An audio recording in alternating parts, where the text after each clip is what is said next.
I just finished making a video, so I'm kind of like got bit by the vlogging bugs, so I just felt like talking again.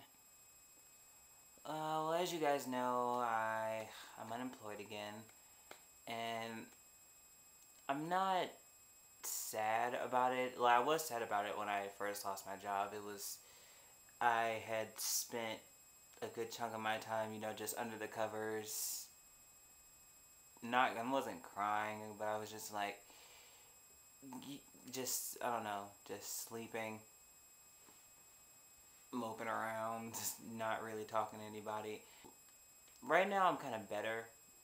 I'm not like sad, I'm not like happy either, but I'm not like, I don't know, like I'm pretty okay now. Like I'm fine, like I lost a job, but it's not impossible to find another one, so I'm just waiting until it's time to start looking for a new one. Right now I'm just kind of like enjoying the break, and the semester's over until about when does the semester start? I think it starts either the 7th or the 10th. I don't really remember which one, but I'm pretty much okay. Like, rent won't be due until February, and I have a refund check coming in soon, so I don't have to worry about that anymore. So I'm pretty much okay. Well, for the most part, I'm okay. The reason I lost my job was because like I worked in a restaurant, right? So, the police department sent in like an underage decoy to order liquor, and I hadn't been used to carding people yet. Like, I haven't carded anybody at the time, so I wasn't thinking about it. So yeah, I accidentally, gave alcohol to a minor. So yeah. And generally, like, the policy is like people who get caught doing something because that's illegal and all that type of stuff, generally your employment gets terminated and you have to pay a fine and all this stuff. And I don't know, for a minute I was thinking, like, am I a criminal now? Like, I thought for a second I was a criminal and that I committed a felony and all this stuff and I was gonna get arrested. But it's around like the same magnitude as a traffic ticket, I guess. So it's not that big of a deal. I just have to pay a fine. I don't know how large the fine is, but it shouldn't be that big, and it shouldn't be that big of a deal. So all I have to do is just go down to the police department and get a court date and then pay it. Big deal.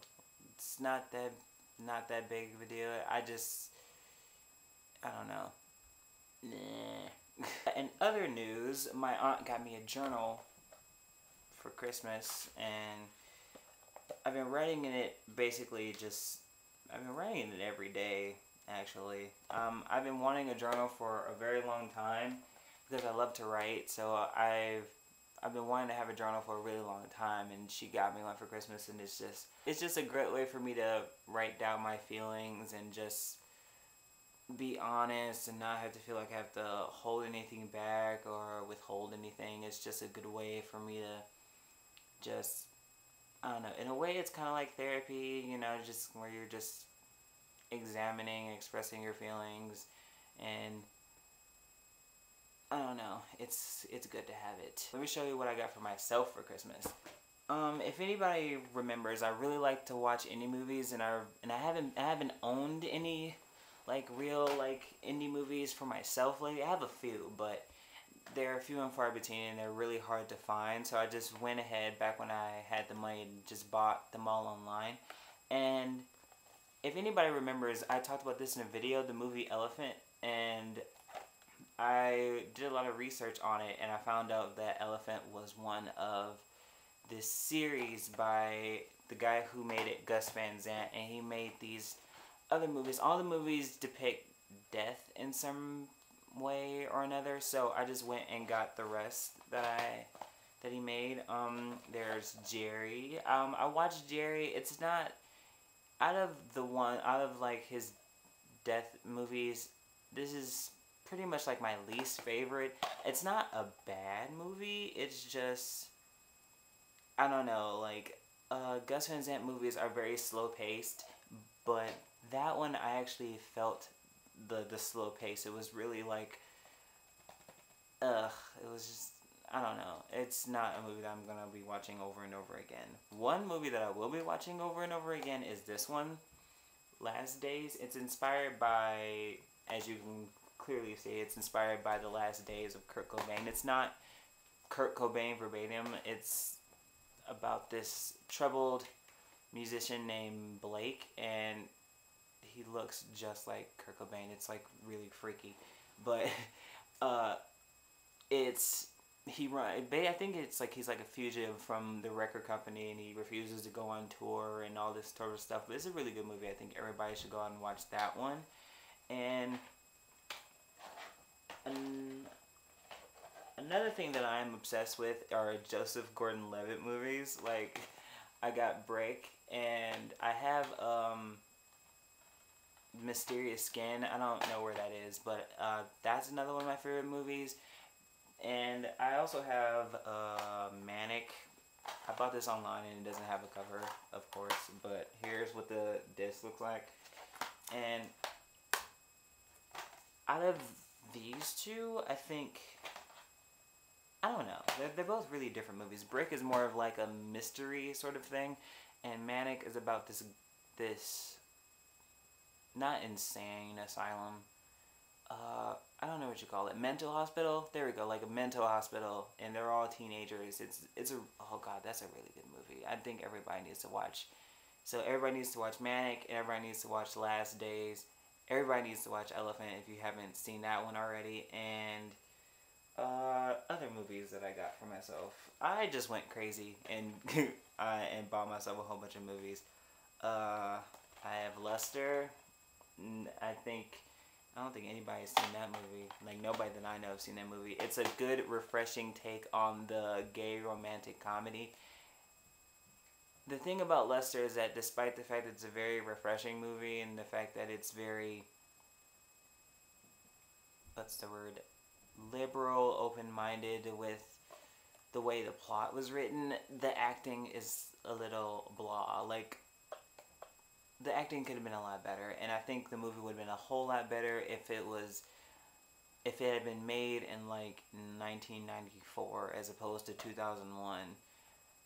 That's my personal take on it. I've seen the work of Everett Lewis before, and I think Lester is my favorite, but yeah, like with Lester, like the acting leaves a lot to be desired, but I still think that everybody should watch that movie though. Back in middle school, when I was a 11-year-old closeted gay boy, I used to sneak and watch gay-themed movies when my mom was in bed, like about like late at night, either late at night or at night. I would never watch them in the daytime if my mom was at home, but the first gay-themed movie that I ever saw, Trick, I saw it, it was on Stars, and I think it was like 7:30 at night in the summer. And I could barely understand what they were saying because I had the volume down like really low. It was like really hilarious. But after I watched it a couple of times, it really is like my favorite gay theme movie. Well, not necessarily my favorite, but one of my favorites because it holds that special place of being my first. And I really think that not every gay guy should watch this movie, but like, how do I put this? A lot of young gay guys should watch this movie.